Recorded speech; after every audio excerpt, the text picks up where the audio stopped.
Hi, everyone. Thank you for joining us. The focus of our conversation today is the harvest.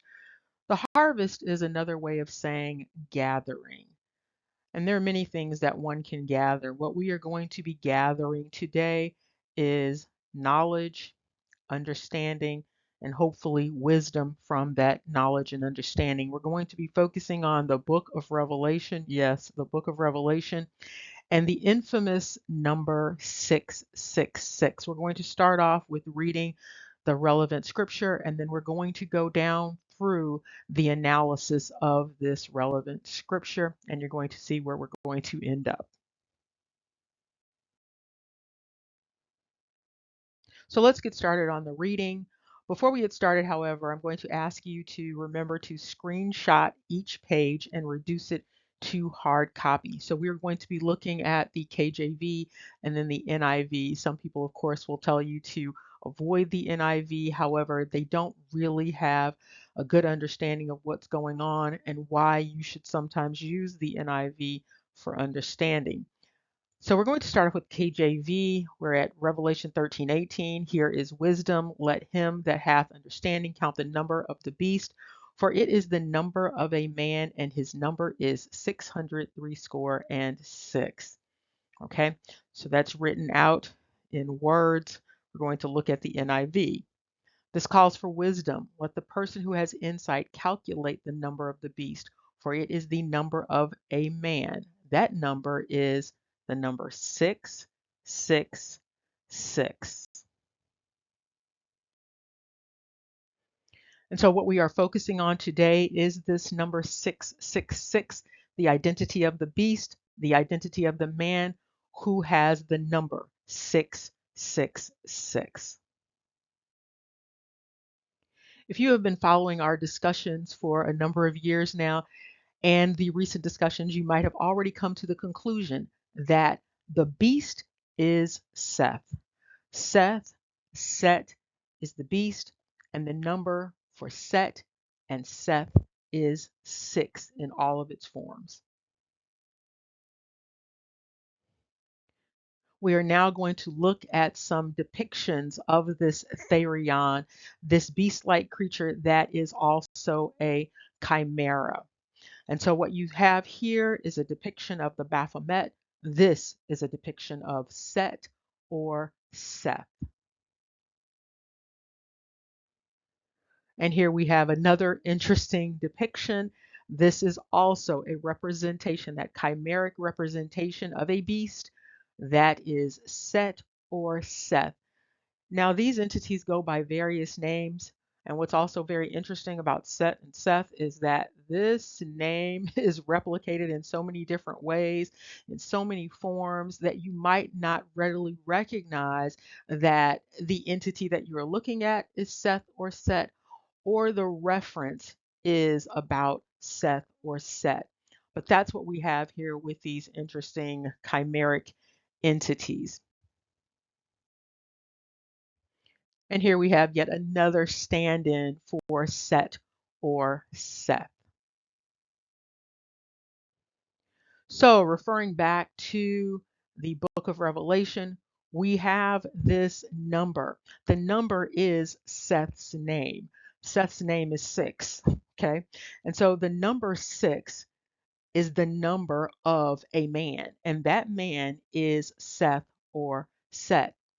The number is 6 times 111, which equals 666. And here you can see that Set or Seth equals the number 6, so that symbol, the word 6, the word sex, and the word hex. You might also see this number in reference to Solomon. However, Solomon's name is not 6. Set or Seth's name is 6. Okay.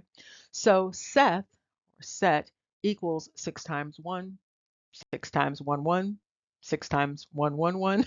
Okay. And Seth equals 6, 6, 6.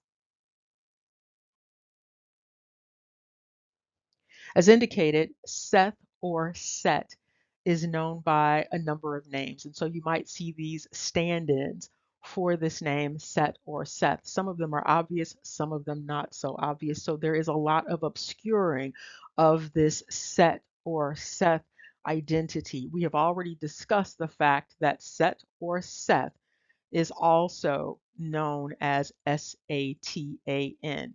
Additionally, Set is Saturn, Saturday, Saturnalia, and a variety of words that actually look like they are related to Rome.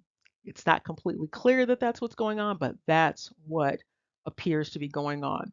Now, these are not those S words, but they are a part of these symbols and these etymologies. And so one is spelled Remphan, the other one is Romphan. So those are transliterations. And finally, Set or Seth, another word for those is Sabbath. And here we have two symbols for Seth or Set. And these are known as representatives of Saturn.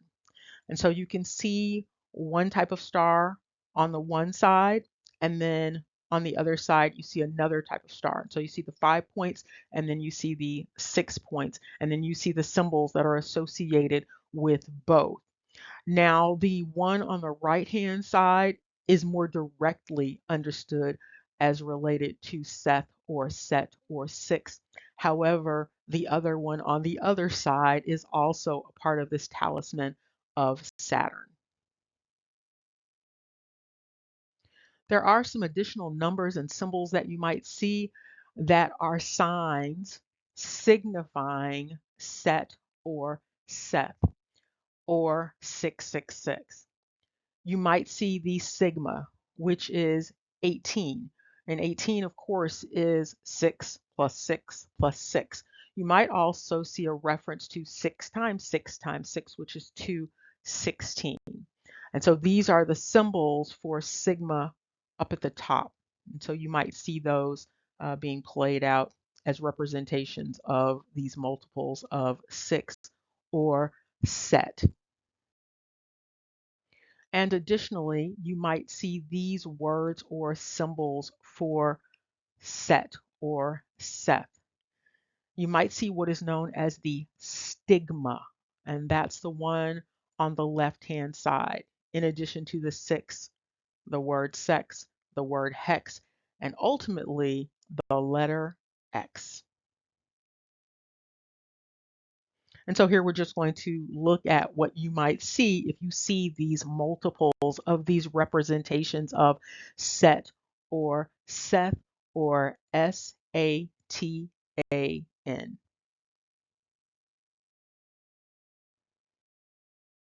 You might see 666 written out or some other representation of 666. You might see the word sex, sex, sex written out or some other representation of sex, sex, sex. You might see the words hex, hex, hex written out or some other representation of hex, hex, hex. Notably, you might see XXX or triple X written out, and that also is a representation of 666, Set and Seth.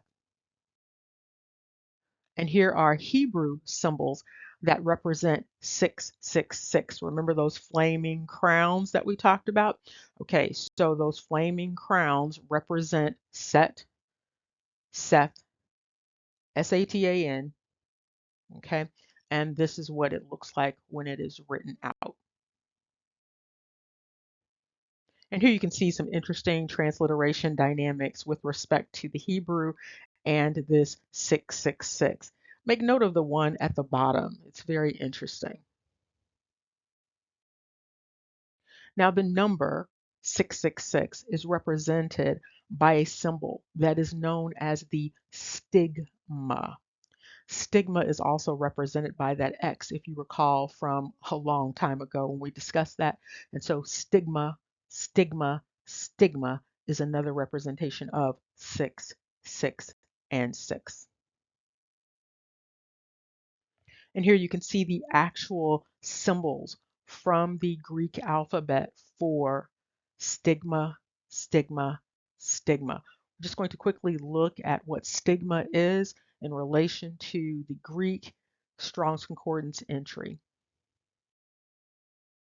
Now, you are encouraged to do additional research on this on your own, but for now, we're just covering the basics. And so, stigma is found at 4742, and this is in Greek Strong's. And so here you see that this stigma, stigma, stigma is a brand mark. It can be burned into the skin like a branding, or it can be a pricking of the skin, or the sticking of the skin, or the piercing of the skin with the stigma, stigma, stigma. So you are encouraged to do a little bit more reading on what stigma is, what stigmata is, so that you have a better understanding of this particular symbolism. And you can see here that stigma is associated with sticking, stinging, a mark pricked in or branded upon the body. And here, continuing on, you have this word coming from stizo, meaning, again, a mark or a brand, a stick or a prick, a mark incised or punched for the recognition of ownership. And so, if you recall, slavery, part of that process was branding, and that was to mark the individual as being owned by a particular entity. It was a form of stigmata. And think about stigma, it's a form of stigmata. And again, at 4742B of Strong's, you see stigma. Again, you can do a little bit more research on your own on this particular construct. One of the reasons why 666 has so much mystery to it is also associated with that letter or that symbol XXX. And X represents, in many instances, that which is unknown. And here you can look at some of the transliterations for the numbers coming from the English into the Hebrew. Here you can also see the transliteration coming from the English into the Latin for the various numbers 1 through 12. And here you can see additional transliterations or translations coming from the English into the Greek. Hopefully you have benefited from the gathering or harvesting of this information, and you are able to utilize this in service of more understanding and more wisdom growing out of the knowledge and the understanding. Remember, knowledge is power. Take care. See you soon.